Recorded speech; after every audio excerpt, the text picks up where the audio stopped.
Yuji Itadori is fighting for his goddamn life.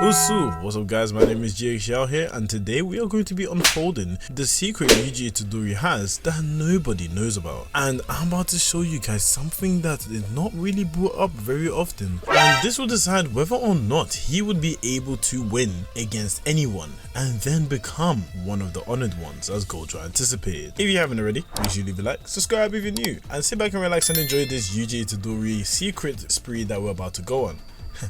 Let's find out. So you're probably looking at me saying, JX, what secret exactly are you talking about? Well, there's a couple of things that we actually don't know about Yuji Itadori as a character, and there's a couple of things that has not been explained or told about, but there's a lot of similarities that has unfolded. Okay, just let me cook. So first of all, we have to understand Yuji Itadori family is still unknown. Now, what does that mean? His family being unknown means that Kenjaku has done something to allow him to have all this ability even without Sukuna.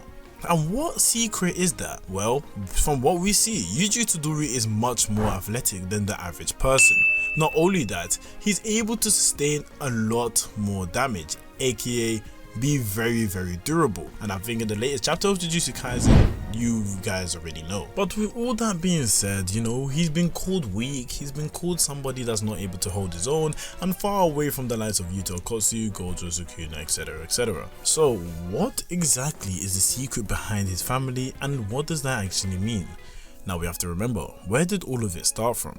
It started from the fact that Kenjaku took over the body of Kaori, which his grandpa was actually warning the father not to be with. So there definitely does have to be a reason why someone with a mark on their forehead, they didn't notice that. Now the granddad most likely probably did, and they was probably wondering why exactly that was able to unfold. But the dad seemed like he was very oblivious and he just loved the woman no matter what, and was a pawn to Kenjaku's game. So what exactly did he give birth to?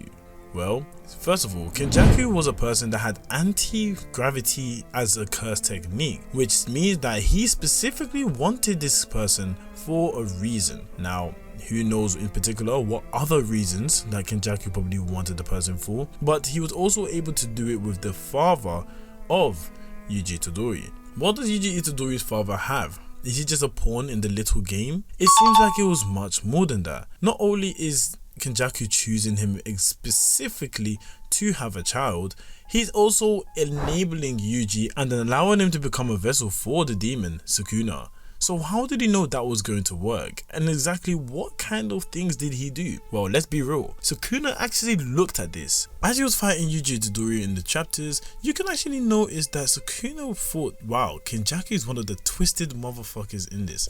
And what does that actually tell you? Well, it pretty much tells you that if Sukuna, someone who is a natural disaster, killing babies, eating kids, all of the things above, is still looking at Kenjaku and telling them that he's a twisted individual, what on earth did Kenjaku do to give birth to Yuji, and what did it consist of? It's just so inhumane. I mean, even to the point where his granddad, even before he died, already warned the father, don't be with her. So there must be a specific reason, there must be something that they consist of, which it means that Yuji Itadori was going to be born with such power before he was even able to control his cursed energy. I really can't wait to the backstory of Yuji. I think it's going to be one of the most latest things.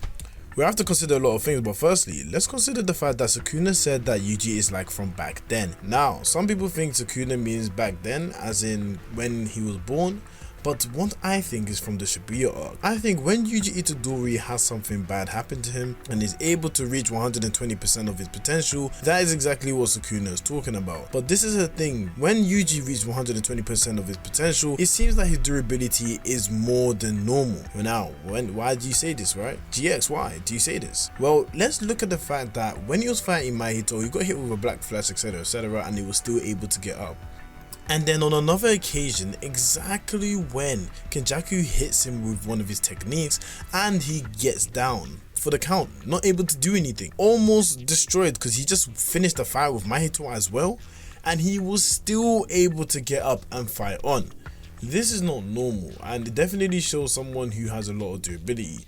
Sukuna and him are not friends, so he's not getting healed in the process with all of this happening. The only time maybe you could say healed is when he takes over the body.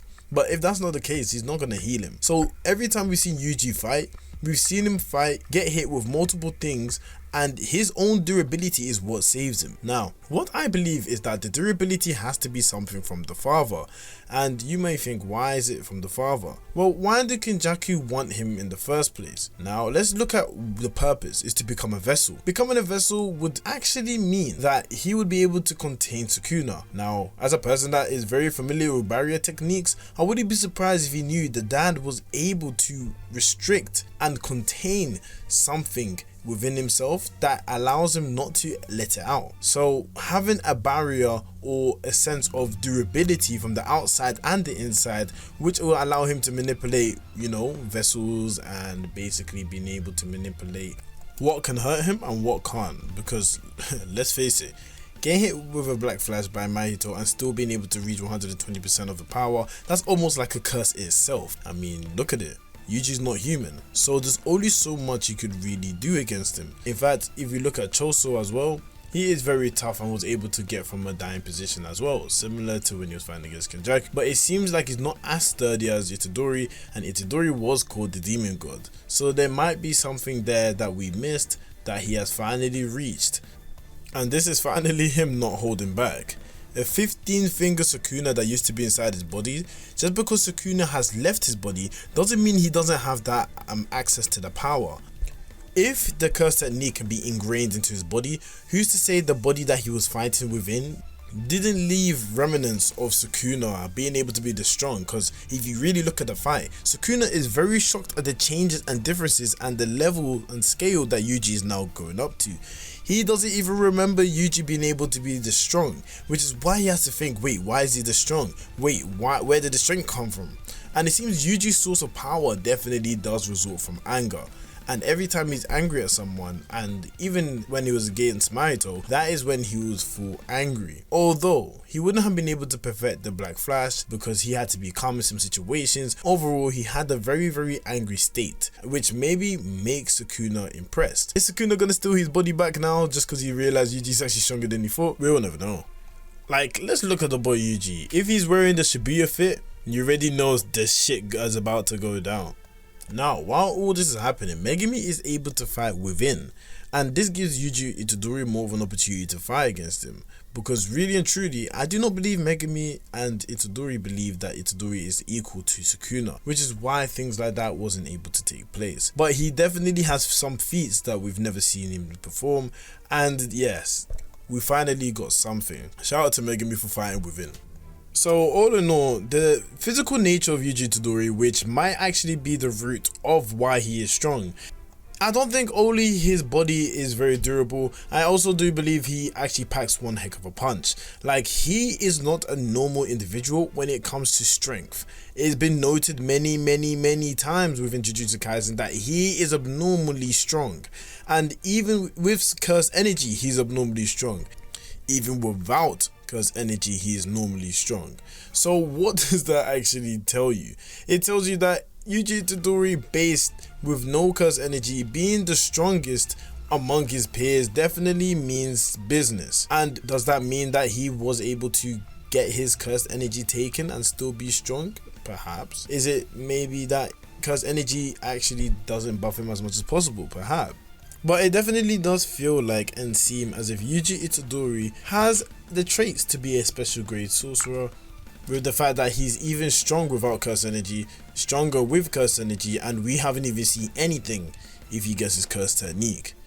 As a scientist and experimental individual who has had a track record of doing very bad things to be able to create a specimen never seen on the world before, it is very interesting that he expects a lot to see from Yuji later on during the Culling games, and the fact that he has someone that seems like he has zero Curse Energy, just similar to Maki with, little Curse Energy, but then being able to use Curse Energy to the fullest degree while he's using Divergent Fist. So it definitely does look like he tried to mix the two together, and I wouldn't be surprised if that was his aim, to try and see if he could create a being that has a lot of strong physical capabilities but being able to use curse energy, etc. on top of that. Anyway guys, thank you for watching this video. I appreciate you guys coming back to the channel and always watching these videos. It makes me smile, trust me.